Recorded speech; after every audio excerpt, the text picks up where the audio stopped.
வணக்கம். என் பேர் டாக்டர் புருதவன். இன்று இந்த வீடியோவில் உங்களுக்கு திடீரென நெருங்கி வரும் ஒரு ஆபத்தை பற்றி பேச போகிறோம். அதுதான் குளிர். நாம் எல்லாரும் அறிந்த விஷயம் என்னவென்றா, இந்த வருடம் இந்தியால லானினா விளைவு ஏற்பட்டிருக்கிறது. லானினா விளைவு என்றால் என்னவென்றா, பருவமழை காலத்தில் சாதாரணத்தை விட அதிகமாக மழை பெய்யும். அதற்கு பிறகு வரும் குளிர் கொஞ்சம் கடுமையாக இருக்கும். நான் கடந்த வருடம் பார்த்தபோது குளிர் அதிகமாக இல்ல. அதுவரை நம்முடைய தடித்த உடைகள் கூட வெளியே எடுக்கப்படல.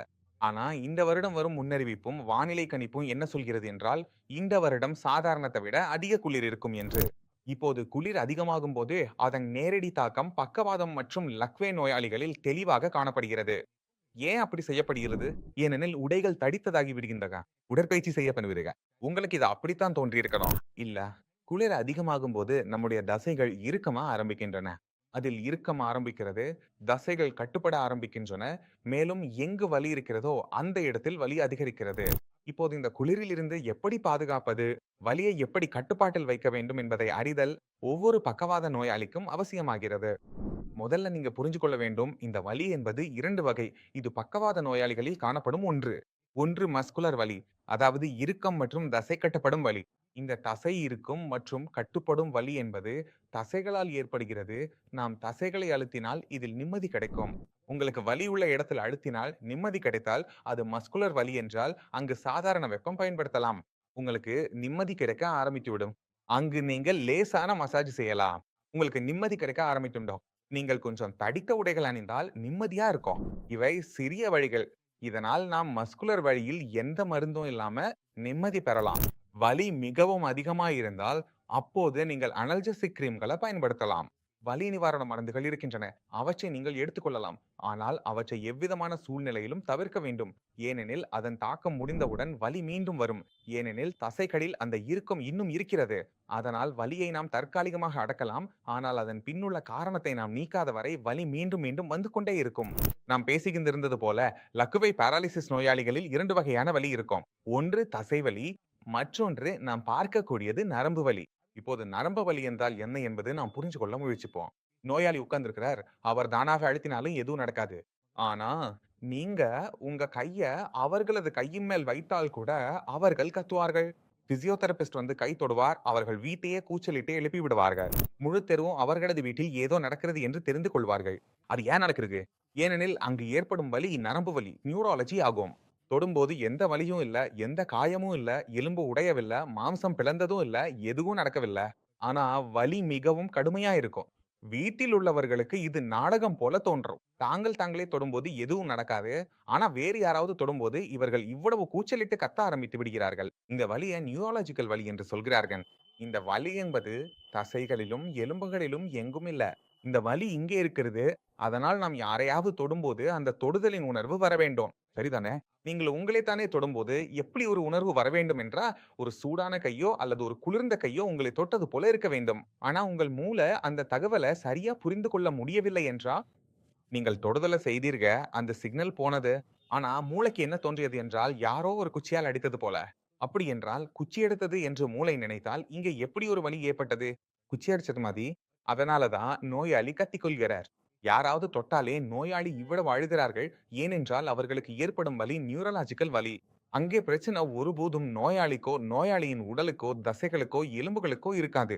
அங்கே பிரச்சனை மூளையில தான் இருக்கும். அங்கே தான் கிளாட் வந்தது. அதாவது நரம்பு வெடிச்சுன்னு. அப்படியென்றால் மூளையின் எந்த பகுதி பாதிக்கப்பட்டது, எவ்வளவு பாதிப்பு ஏற்பட்டது என்பதையே நோயாளிக்கு நியூரலாஜிக்கல் வலி வரும் அல்லது வராது என்பதையே தீர்மானிக்கிறது. இது எல்லாருக்கும் வராது. மட்டும் 10, 20% நோயாளிகளுக்கு தான் இது வரும். ஆனா அவர்களுக்கு வந்தால் அது மிகவும் அதிகமாக இருக்கும்.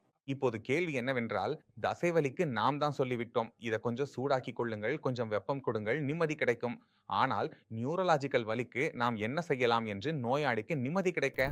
அப்படியென்றால் நீங்கள் புரிந்து கொள்ள வேண்டும், இங்கே நாம் ஏதேனும் ஒரு விஷயத்திற்கு சிகிச்சை செய்ய வேண்டும் என்றால், அது மூளைக்கு தான் செய்ய வேண்டும். அங்கு கிளாட் ஏறப்பட்ட இடம், அங்கு நரம்பு வெடித்த இடம். இப்போது இந்த மூளை என்பது மிகவும் சிக்கலான ஒரு உறுப்பாகும்.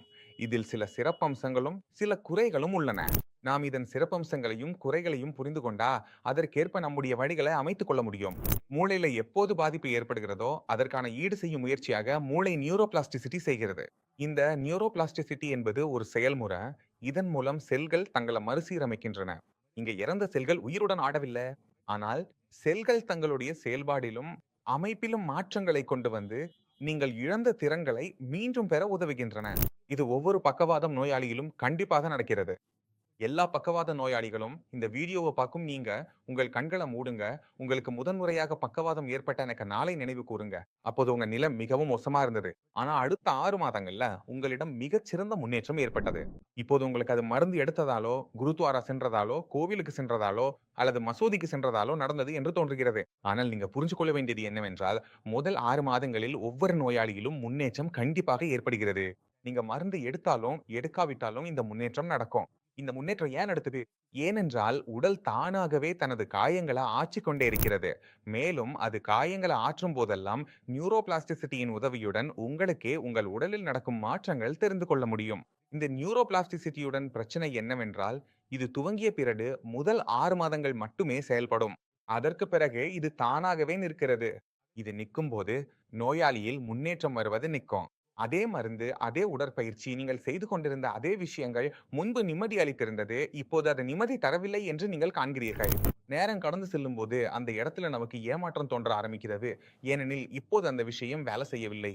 அதனால் நீங்கள் புரிந்து கொள்ள வேண்டியது என்னவென்றால், உங்கள் மூளையில் மீண்டும் நியூரோபிளாஸ்டிசிட்டியை துவக்க வேண்டும் என்பதே.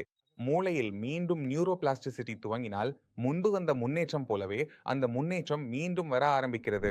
அதனால் நோய் பழையதாக இருக்கலாம், உங்கள் நியூரோபிளாஸ்டிசிட்டி நிறுத்தப்பட்டிருக்கலாம். ஆனால் அதை மீண்டும் துவக்க முடியும் என்பதை நீங்கள் நேரில் பார்த்திருக்கிறீர்கள். இதுல உணவு பழக்கங்கள், மருந்துகள் மற்றும் உடற்பயிற்சி ஆகியவற்றில் கவனம் செலுத்த வேண்டும். இந்த 3 விஷயங்களையும் செய்ய தயாராக இருக்கும்போது, நோயாளியில் நம்மால் மிகச்சிறந்த முன்னேற்றத்தை காண முடிகிறது.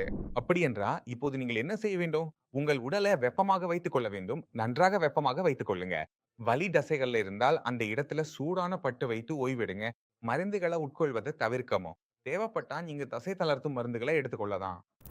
உங்களுக்கு நரம்பு சம்பந்தமான வலி என்று தோன்றினால், அது எந்த மருந்தாலும் நிவாரணம் தராது. நோயாளி கத்திக்கொண்டு வலியில் வலியுறுத்திக் கொண்டிருந்தால், அதை லேசாக எடுத்துக் கொள்ளாதீர்கள். அவன் நடிப்பு செய்கிறான் என்று நினைக்கவும் வேண்டாம். அந்த வலி உண்மையிலே இருக்கிறது. அதை தீர்க்கும் வழியை நான் ஏற்கனவே உங்களுக்கு சொல்லியுள்ளேன். இன்னும் மனதுல ஏதேனும் சந்தேகம் இருந்தா, ஏதேனும் கேட்க விரும்பினால் எப்போதும் வரவேற்கப்படுகிறீர்கள். நீங்க நேர்ல வந்து சந்திக்கவும் முடியும். மேலும் முழு மருத்துவர்கள் குழுவும் உள்ளன. அவர்களிடமும் பேசலாம்.